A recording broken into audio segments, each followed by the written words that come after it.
lo que significa realmente ser angular. Si llegaste hasta aquí en el curso, ya tienes una comprensión de los ejes que la mayoría de los estudiantes de astrología nunca desarrolla completamente. Ya entiendes que los ejes son la estructura más personal de la carta, que funcionan como polaridades dialécticas. Que el diálogo entre los dos ejes define dinámicas de vida que no se pueden ver cuando se trabaja solo con los planetas y los signos por separado. Hoy vamos a entrar en lo que, para muchos astrólogos, es el tema más importante de toda la lectura de una carta natal, que ocurre cuando hay planetas en los ejes. Y voy a empezar diciendo algo que puede sorprender si llevas tiempo estudiando astrología desde los libros más convencionales: un planeta angular, es decir, un planeta que está ubicado cerca de cualquiera de los 4 ángulos de la carta, puede dominar toda la lectura. Incluso por encima del regente del ascendente. Incluso por encima de un stellium en alguna casa. Incluso por encima de aspectos que en otro contexto serían considerados muy importantes. Eso no es una exageración. Es algo que se verifica una y otra vez cuando trabajas con cartas reales. Los planetas angulares no se esconden. Operan en superficie. Se expresan de forma inmediata, intensa y muchas veces desde muy temprano en la vida. Son el volumen subido de la carta natal. Y entenderlos con profundidad es uno de los saltos cualitativos más grandes que se pueden dar en la lectura astrológica. Pero antes de entrar en cada planeta, necesito establecer algunas bases conceptuales que son fundamentales para que todo lo que viene después tenga sentido. Así que vamos a empezar por definir con precisión qué significa ser angular. En astrología, un planeta es angular cuando está ubicado en la vecindad inmediata de uno de los 4 ángulos de la carta: el ascendente, el descendente, el MC o el IC. Y cuando digo vecindad inmediata, me refiero a algo muy específico. El orbe recomendado para considerar un planeta como angular, como verdaderamente en el eje, es de máximo 5 a 8 grados. Más allá de ese orbe, la influencia existe pero es más difusa, más de fondo, menos inmediata. Dentro de ese rango, el planeta está genuinamente en el eje y su influencia es directa y constante. Pero dentro de ese margen de 5 a 8 grados hay una diferencia de intensidad que vale la pena nombrar. Un planeta que está a menos de 3 o 4 grados del eje, especialmente si está en conjunción exacta o casi exacta con el ángulo, tiene una fuerza que es cualitativamente diferente de uno que está a 7 grados. En la práctica, cuando trabajo una carta, los planetas que están dentro de los 3 primeros grados del ángulo son siempre los primeros que busco, porque sé que van a ser, en muchos casos, las claves más importantes de toda la lectura. Y hay un concepto técnico que quiero introducir aquí porque va a ser útil más adelante: la diferencia entre fuerza esencial y fuerza accidental. La fuerza esencial de un planeta tiene que ver con el signo que ocupa, con si está en domicilio, en exaltación, en caída o en detrimento. Eso describe qué tan cómodo o qué tan comprometida está la energía del planeta en ese signo específico. La fuerza accidental, en cambio, tiene que ver con dónde está el planeta en la carta, con qué casa ocupa y especialmente con su relación con los ángulos. Un planeta con mucha fuerza accidental, que está en un eje, puede dominar la expresión de la carta incluso si su fuerza esencial es débil. Puede que no sea el planeta más cómodo en su signo, pero si está en el ascendente o en el MC, va a hacer sentir su presencia de forma irresistible.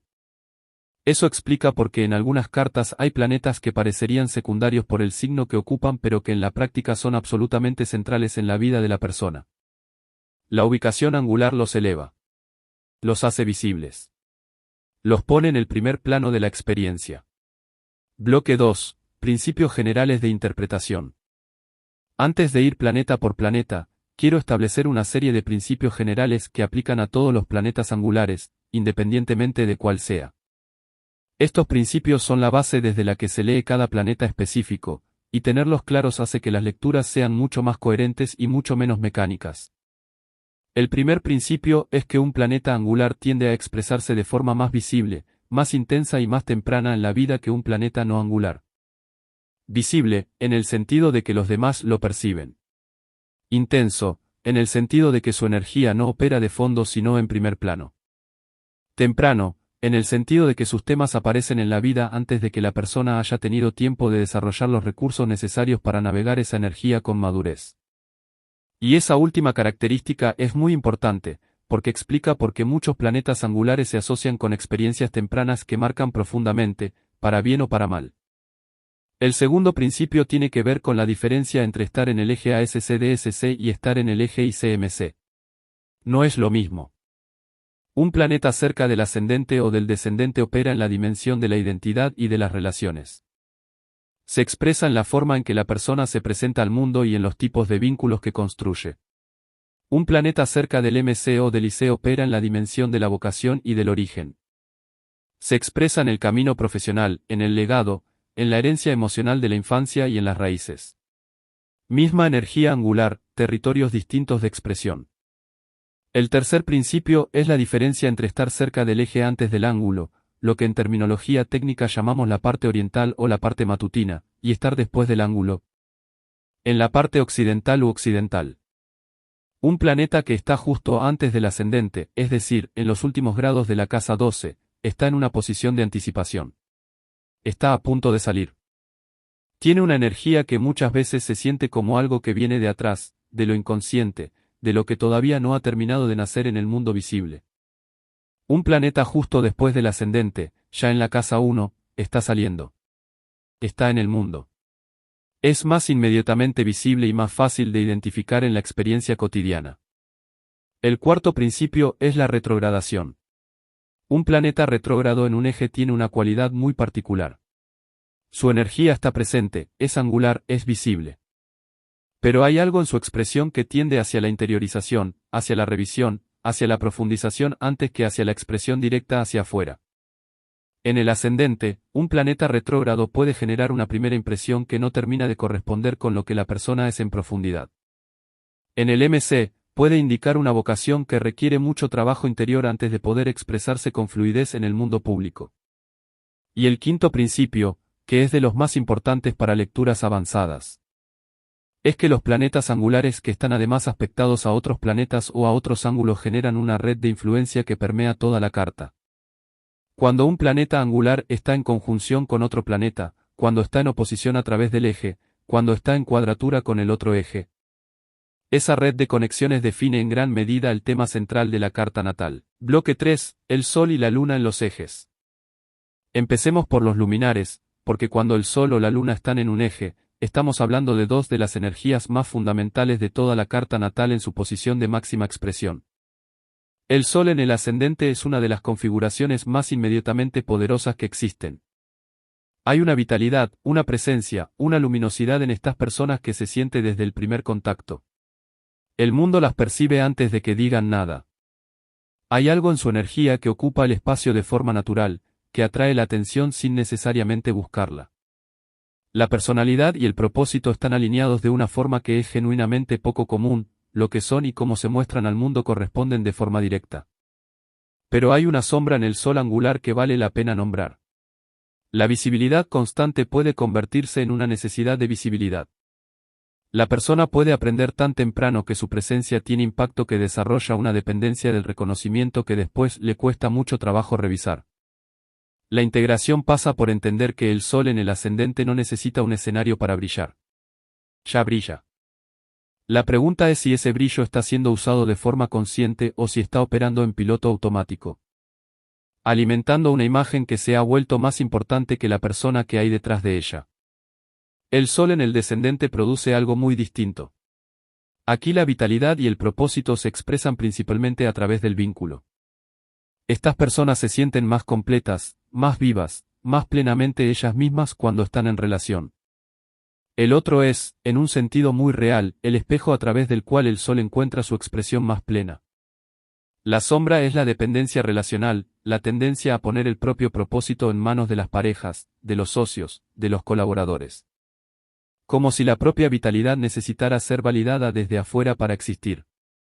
La integración pasa por aprender que el Sol también brilla solo, sin un descendente que lo refleje. El Sol en el MC es una de las configuraciones más clásicamente asociadas al éxito visible.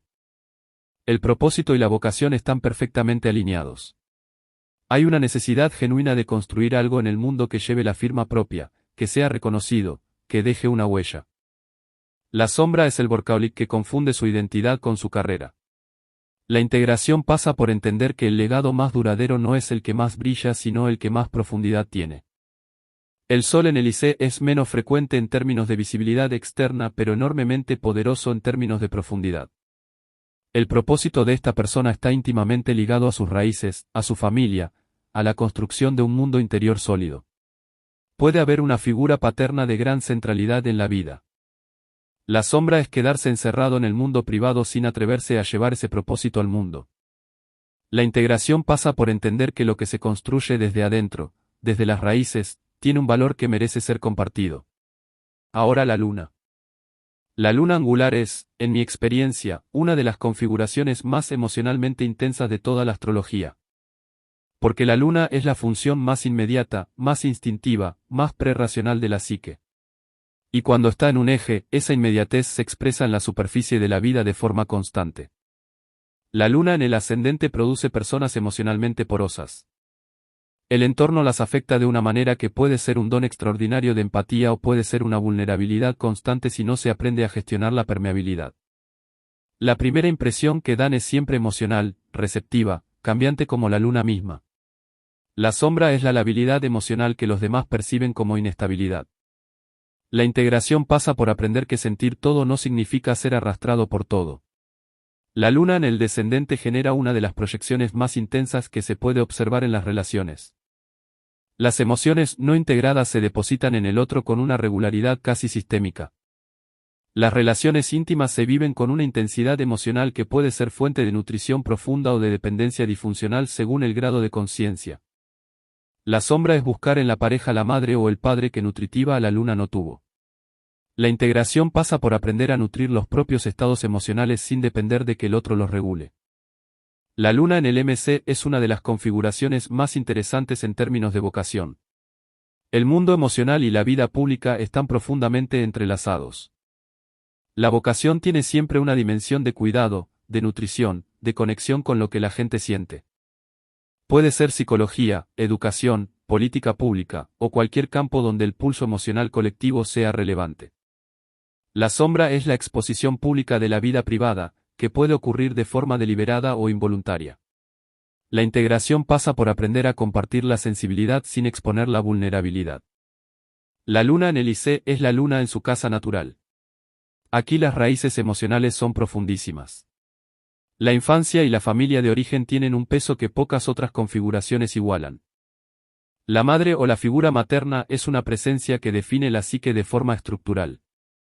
La sombra es la dificultad para separarse emocionalmente del origen familiar lo suficiente como para construir una vida propia. La integración pasa por honrar esas raíces sin que sean el único suelo disponible. Bloque 4, Mercurio, Venus y Marte en los ejes. Mercurio en el ascendente produce una mente que llega antes que el cuerpo. La primera impresión de estas personas es siempre intelectual, verbal, comunicativa. Hay una agilidad de pensamiento que se percibe de inmediato, una necesidad de procesar el entorno de forma rápida, de nombrar lo que pasa, de encontrar conexiones. En el cuerpo puede haber una delgadez o una agilidad física que refleja la velocidad del planeta. La sombra es el intelectualismo que evita sentir, la mente tan activa que no hay espacio para el cuerpo o para las emociones. La integración pasa por aprender que el pensamiento más profundo siempre tiene un cuerpo y una emoción detrás. Mercurio en el descendente indica que las relaciones se viven principalmente a través del intercambio intelectual. La comunicación es el vínculo. Las relaciones que no tienen conversación, profundidad verbal, intercambio de ideas, no terminan de funcionar para estas personas. La sombra es la racionalización de las emociones relacionales, explicar lo que se siente en lugar de sentirlo. La integración pasa por aprender que las relaciones también hablan a través del cuerpo, del silencio y del contacto. Mercurio en el MC da una vocación profundamente comunicativa. La escritura, el periodismo, la enseñanza, la divulgación, el derecho, cualquier campo donde la palabra tenga peso. Hay una necesidad de que el trabajo tenga una dimensión de pensamiento y de comunicación que no puede ignorarse sin costo personal. La sombra es dispersarse en demasiados proyectos sin completar ninguno. La integración pasa por elegir la dirección comunicativa más genuina y profundizarla. Mercurio en el IC habla de una infancia marcada por el pensamiento, el lenguaje o los cambios de entorno. Puede haber habido una figura de hermano o de padre de gran centralidad intelectual. La sombra es la mente hiperactiva que nunca puede descansar porque aprendió desde pequeña que el pensamiento es la forma más segura de estar en el mundo. La integración pasa por aprender que no todo necesita ser analizado antes de ser vivido. Venus en el ascendente es una de las posiciones más estéticamente poderosas de toda la astrología. Hay un atractivo, una armonía, una gracia en la presencia que opera independientemente del signo ascendente. El mundo responde a estas personas con una receptividad inicial que puede ser un regalo enorme o puede generar la ilusión de que todo lo que viene de afuera es bello y amable cuando no necesariamente es así. La sombra es la dependencia de la aprobación estética, la necesidad de ser percibido como hermoso, como agradable, como inofensivo, que puede hacer que la persona evite todo lo que genere disonancia o conflicto. La integración pasa por aprender que Venus también puede defender algo, puede decir no, puede existir sin necesitar ser bienvenida en todos los espacios. Venus en el descendente produce relaciones marcadas por la búsqueda de belleza, de armonía y de reciprocidad. Hay una capacidad de atraer personas genuinamente encantadoras y una tendencia a proyectar lo venusino en el otro, buscando en la pareja el refinamiento y la gracia que uno mismo tiene pero no reconoce. La sombra es la idealización romántica que evita ver los conflictos hasta que ya no hay forma de ignorarlos. La integración pasa por aprender a valorarse lo suficiente como para no necesitar que la pareja sea perfectamente armoniosa para sentirse amado. Venus en el MC da una vocación estética. Las artes, el diseño, la moda, la diplomacia, cualquier campo donde la belleza, el gusto y las relaciones humanas sean centrales. Hay una necesidad de que el trabajo tenga elegancia, de que lo que se hace en el mundo sea percibido como bello o como valioso. La sombra es construir una carrera basada principalmente en la imagen y no en la sustancia. La integración pasa por poner la profundidad al servicio de la estética y no al revés. Venus en el IC habla de un entorno de origen marcado por la armonía, el arte o la belleza. Puede haber habido una figura femenina muy importante emocionalmente, o un hogar donde la estética y el buen gusto eran valores centrales. La sombra es la tendencia a buscar en el hogar propio adulto la paz perfecta que el hogar de origen prometía o no cumplió del todo. La integración pasa por construir un espacio doméstico que sea genuinamente tuyo sin convertirlo en una réplica idealizada del origen. Marte en el ascendente es una presencia que nadie puede ignorar. Hay una energía, una urgencia, una inmediatez en estas personas que se siente físicamente. El cuerpo es directo, la presencia es marciana, y eso puede generar admiración o incomodidad según el entorno. La sombra es la conflictividad irreflexiva, la tendencia a chocar antes de pensar, a actuar antes de evaluar las consecuencias. La integración pasa por aprender a dirigir esa energía con precisión, como una flecha que sabe dónde va antes de ser lanzada.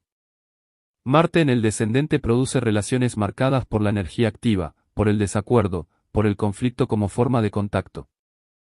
Estas personas atraen, con una regularidad notable, personas marcianas, directas, asertivas, confrontadoras. La sombra es la tendencia a provocar conflictos inconscientemente porque en algún nivel el conflicto es la forma conocida de conexión. La integración pasa por aprender que la asertividad y la acción directa también son posibles en uno mismo, sin necesitar que el otro las traiga. Marte en el MC da una vocación orientada a la acción, al liderazgo, a la conquista de territorios nuevos. Hay una necesidad de que el trabajo tenga desafío, competencia, movimiento. La sombra es el agotamiento de quien siempre está en modo batalla sin saber cómo parar. La integración pasa por aprender que la estrategia a veces es más efectiva que la fuerza directa. Marte en el IC habla de un entorno de origen marcado por la energía conflictiva, por la urgencia, por la competencia entre figuras parentales o hermanos. Puede haber habido violencia o simplemente una dinámica familiar de alta tensión que dejó a la persona en un estado de alerta permanente. La sombra es cargar toda la vida con ese estado de alerta como si el mundo fuera siempre un campo de batalla. La integración pasa por reconocer cuando el peligro es real y cuando es solo el eco del IC que se activa sin razón presente. Bloque 5, Júpiter, Saturno y los planetas transpersonales en los ejes. Júpiter en el ascendente produce una de las presencias más expansivas que se pueden encontrar en una carta natal. Hay algo en estas personas que agranda todo, el espacio se vuelve más grande cuando entran, las posibilidades parecen multiplicarse, el optimismo es casi contagioso. La sombra es la exageración y el exceso, la tendencia a prometer más de lo que se puede cumplir, a expandirse sin límites hasta que algo colapsa bajo el peso del propio crecimiento.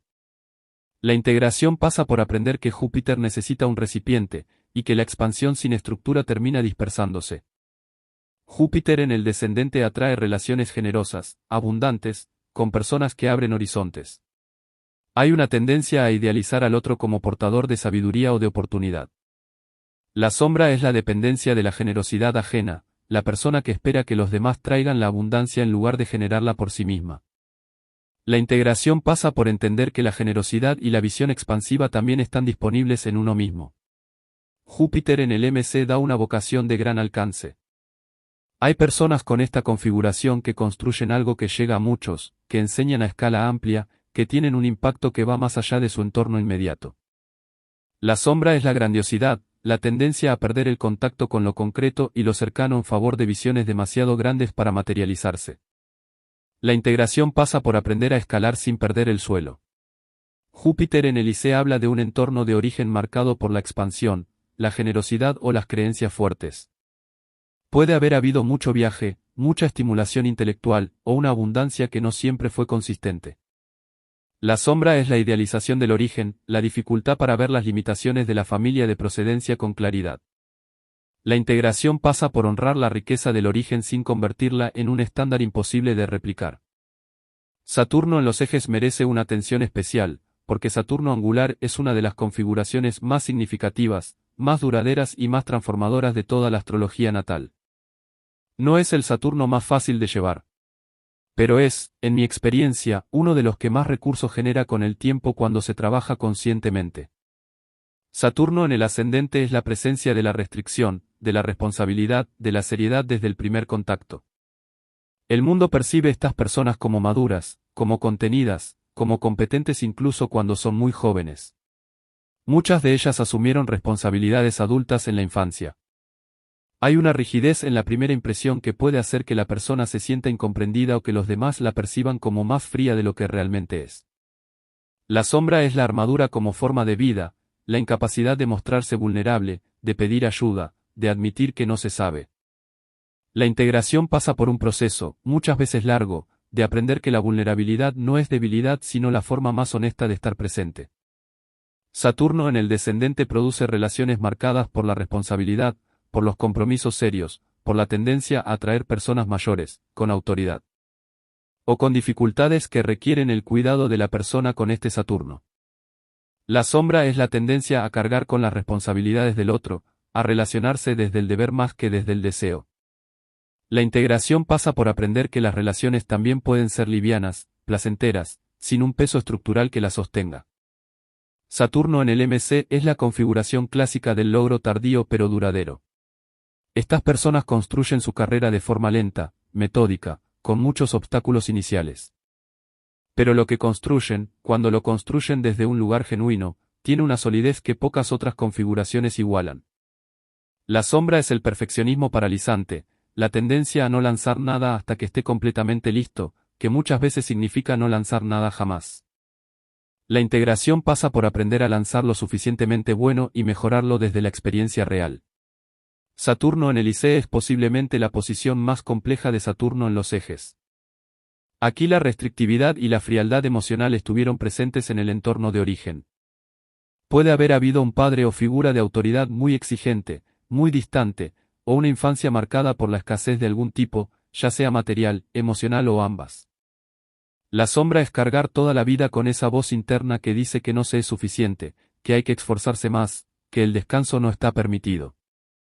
La integración pasa por reconocer que esa voz no es propia. Es el eco del IC. Y que se puede elegir otra relación con el propio valor y con el propio esfuerzo. Ahora los planetas transpersonales. Urano, Neptuno y Plutón son planetas generacionales. Permanecen muchos años en el mismo signo. Pero cuando están en los ejes de una carta natal, su energía generacional se personaliza de una manera que es completamente única. El planeta deja de ser un trazo del fondo colectivo y se convierte en un tema de vida individual, visible e irresistible. Urano en el ascendente produce personas que no encajan en ningún molde.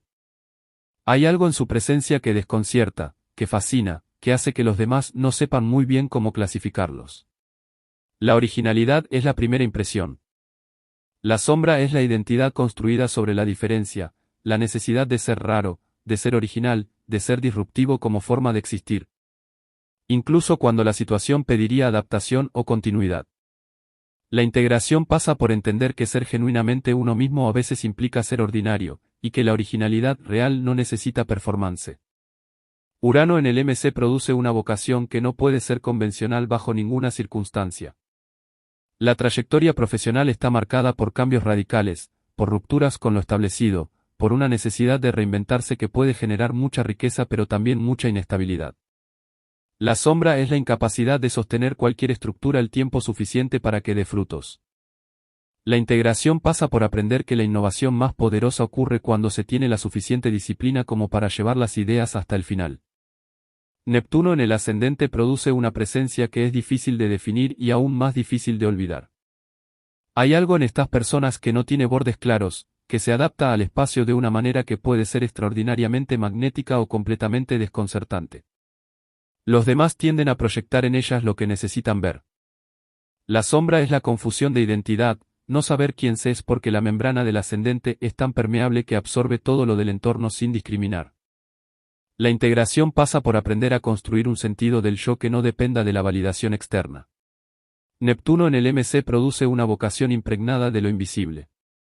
El arte, la espiritualidad, la psicología profunda, el cine, la música, cualquier campo donde la realidad ordinaria sea trascendida de alguna manera. La sombra es la niebla vocacional, la dificultad para sostener una dirección clara, la tendencia a disolver lo construido y volver a empezar. La ilusión de que la vocación perfecta está siempre en el horizonte pero nunca en el presente. La integración pasa por aprender a construir estructuras que contengan la visión sin ahogarla. Plutón en el ascendente produce personas que transforman los espacios donde entran. Hay una intensidad en su presencia que la gente siente físicamente, ya sea como magnetismo o como amenaza, dependiendo del nivel de apertura del entorno. La sombra es el control, la tendencia a controlar la primera impresión, el acceso a la propia intimidad, la información que se comparte. La integración pasa por aprender que la profundidad que Plutón tiene no necesita ser protegida con tanta energía. Puede ser compartida. Plutón en el MC produce una vocación de transformación. Estas personas están en el mundo para cambiar algo de manera profunda e irreversible. La sombra es el abuso de poder, la tendencia a usar la influencia profesional de formas que cruzan límites, consciente o inconscientemente. La integración pasa por entender que el poder más duradero es el que se ejerce desde la transparencia y no desde el control. Bloque 6. Los nodos lunares y Quirón en los ejes. Los nodos lunares en los ejes tienen una significación muy particular que los distingue de los planetas. Los nodos no son cuerpos celestes con masa física. Son puntos matemáticos que describen la intersección de la órbita de la Luna con la eclíptica. Y en astrología evolutiva, describen la dirección de crecimiento del alma a través de las experiencias de esta vida.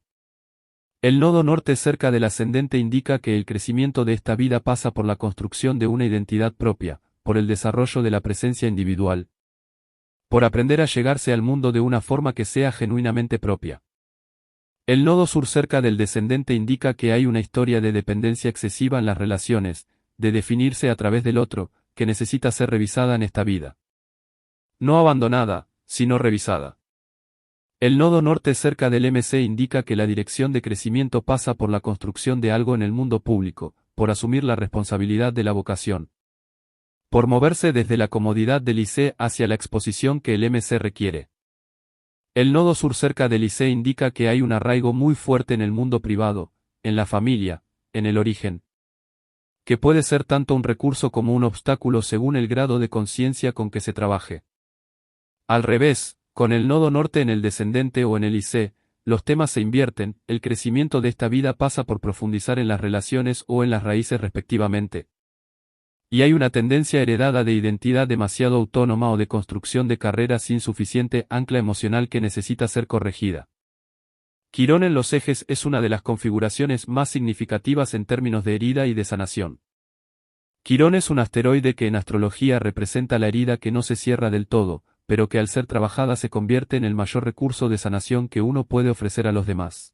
Quirón en el ascendente indica que la herida está en la propia presencia, en el propio cuerpo, en la forma de llegarse al mundo.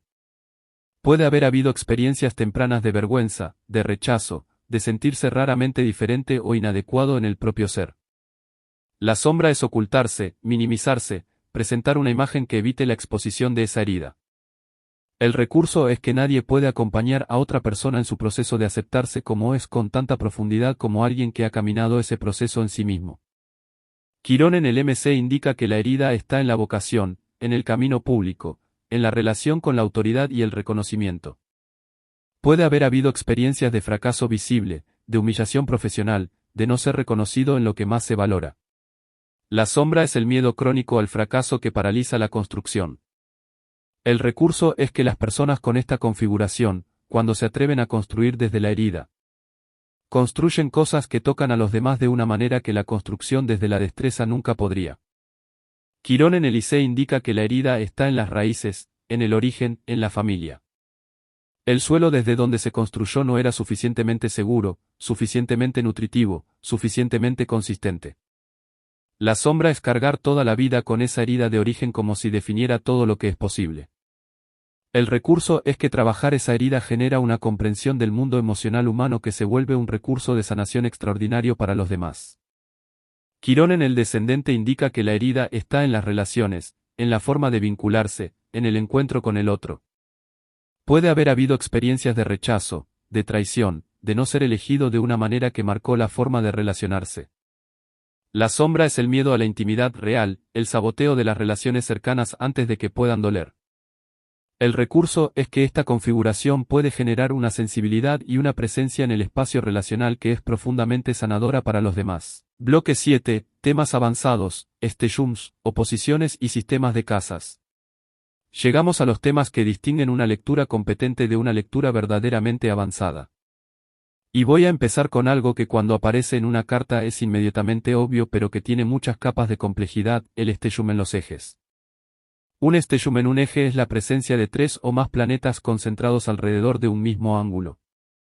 Y cuando eso ocurre, la carta cambia de naturaleza. Ya no hay un planeta dominante en ese eje. Hay un complejo, una constelación de energías que se expresan simultáneamente desde ese punto angular, que se modifican mutuamente.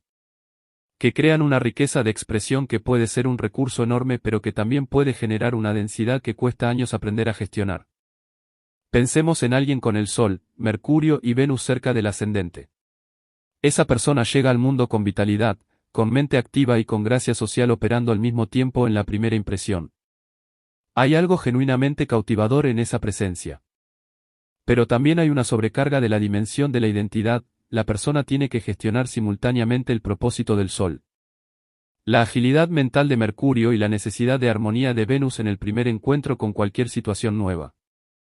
Eso puede generar una cierta intensidad en la primera impresión que no siempre es fácil de modular. Otro tema avanzado muy importante es la oposición de planetas a través de los ejes. Cuando un planeta está cerca del ascendente y otro está cerca del descendente, esos dos planetas están en oposición a través del eje. Y esa oposición no es solo un aspecto entre planetas. Es una tensión que vive exactamente en la línea que separa el yo del otro. Pensemos en el Sol en el ascendente en oposición a Saturno en el descendente. El propósito solar se expresa con toda su fuerza en la primera impresión, en la presencia, en la identidad. Pero las relaciones íntimas están marcadas por la restricción, la responsabilidad, la frialdad de Saturno. La persona puede brillar sola pero en cuanto entra en una relación profunda, el peso saturnino aparece. Esa tensión entre la vitalidad en solitario y la restricción en el vínculo es un tema de vida que necesita ser visto y trabajado explícitamente. Sobre los sistemas de casas, quiero hacer una mención que es importante para quienes están trabajando con diferentes enfoques técnicos.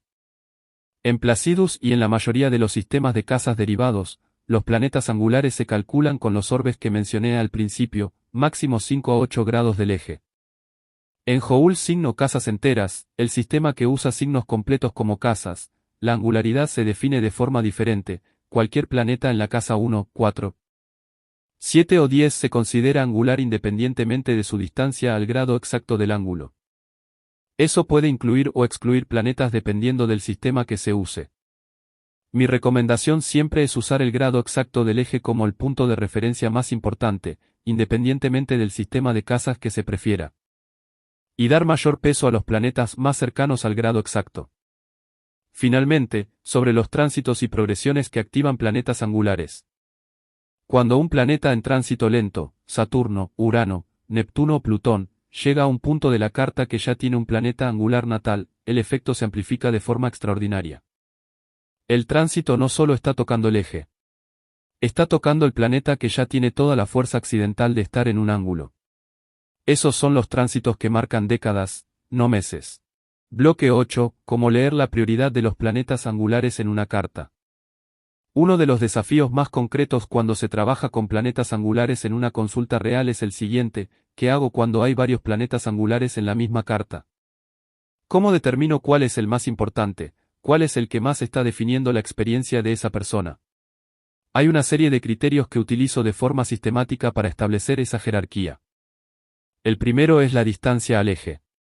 A menor distancia del grado exacto del ángulo, mayor peso. Un planeta a un grado del ascendente siempre tiene más peso que uno a 6 grados, aunque ambos sean técnicamente angulares. El segundo es el eje específico. Como señalé al principio, no todos los ángulos tienen el mismo tipo de influencia. El ascendente y el MC son los más directamente visibles en la vida exterior.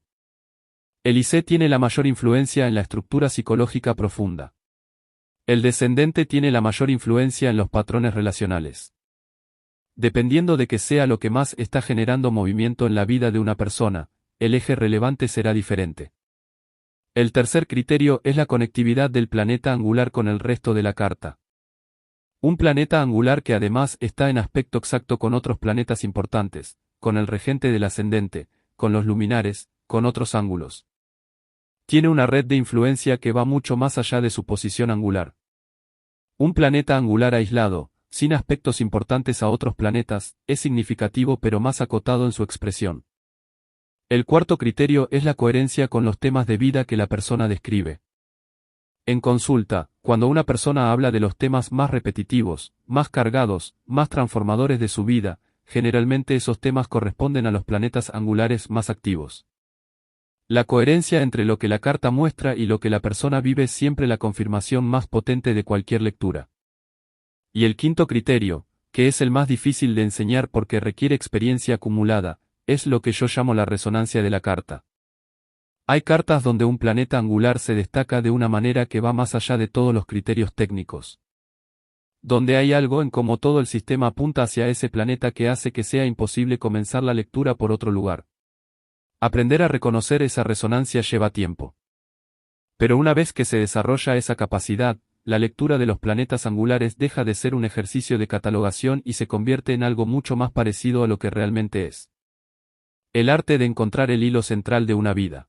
Bloque 9. Estadística astrológica y los planetas angulares en personas de impacto. Quiero dedicar este bloque a algo que en los círculos de astrología más académica y más estadística ha sido objeto de mucho estudio. Y que confirma empíricamente lo que la tradición astrológica ha sostenido desde siempre: las personas que tienen un impacto visible en el mundo tienden a tener planetas angulares. El trabajo estadístico más conocido en este campo es el de Michel y Françoise Gauquelin, que durante décadas recopilaron y analizaron miles de cartas natales de personas con trayectorias destacadas en distintos campos: deportistas, médicos, artistas, militares, políticos. Y lo que encontraron, de forma repetida y estadísticamente significativa, fue que ciertos planetas, especialmente Marte, Saturno, Júpiter y la Luna, aparecían con una frecuencia por encima del azar en los sectores angulares de las cartas de personas con logros excepcionales en sus campos respectivos.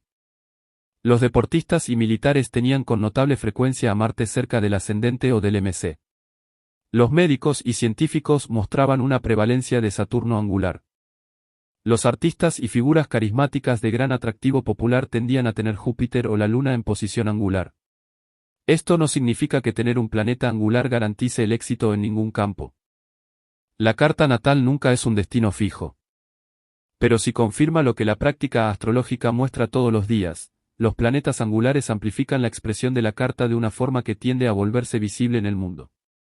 Lo que también es importante señalar es que muchas personas con planetas angulares no construyen carreras públicas ni vidas de gran visibilidad externa.